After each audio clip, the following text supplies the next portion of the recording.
memilih koneksi internet dan pencarian untuk broadband.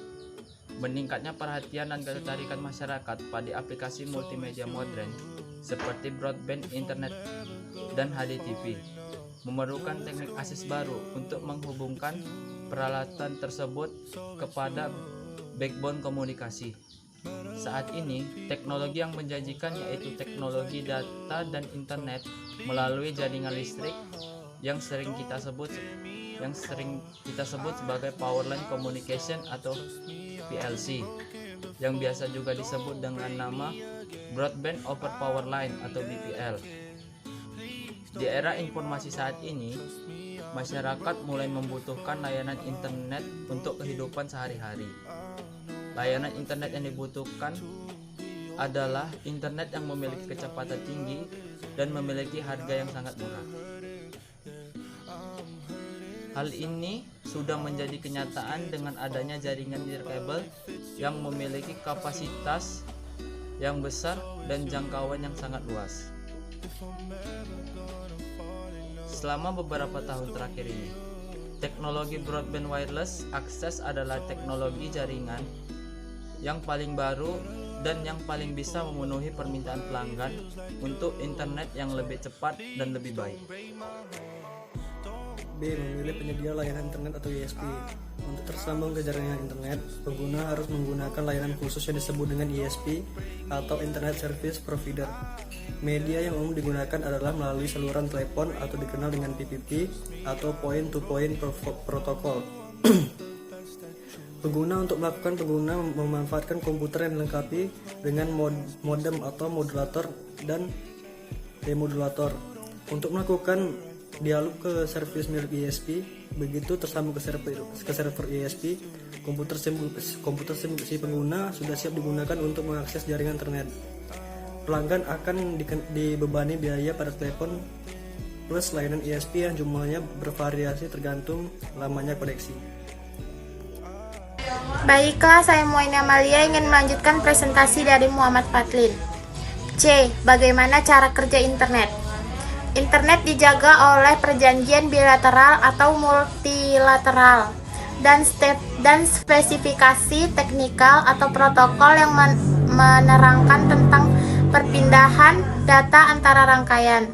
Protokol-protokol ini dibentuk berdasarkan perbincangan internet engineering.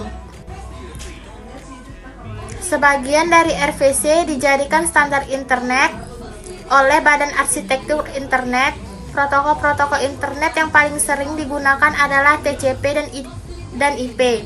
Beberapa layanan populer di internet yang menggunakan protokol di atas ialah email atau surat elektronik news, berbagai bekas atau file sharing, World Wide Web, Gopher, Session Access, Wise, IRC, MUD, dan MUS. Dari yang disebutkan sebelumnya, email, World Wide Web lebih akrab digunakan dan lebih banyak di layanan yang dimilikinya seperti mailing list dan weblog. Terima kasih. D. Mengirim dan menerima email. Kita dapat mengirim dan menerima email melalui dua cara. Cara pertama, menggunakan web browser. Dan cara kedua adalah menggunakan software untuk email yang disebut email client. Perbedaan antara mengirim email melalui web browser dan mengirim email dengan aplikasi email client terletak pada aplikasi yang digunakan dan metode koneksinya. Untuk mengirim email melalui web browser, Anda harus masuk ke dalam halaman web yang menyediakan layanan email. Misalnya, mail Google, mail Telkom, mail Yahoo.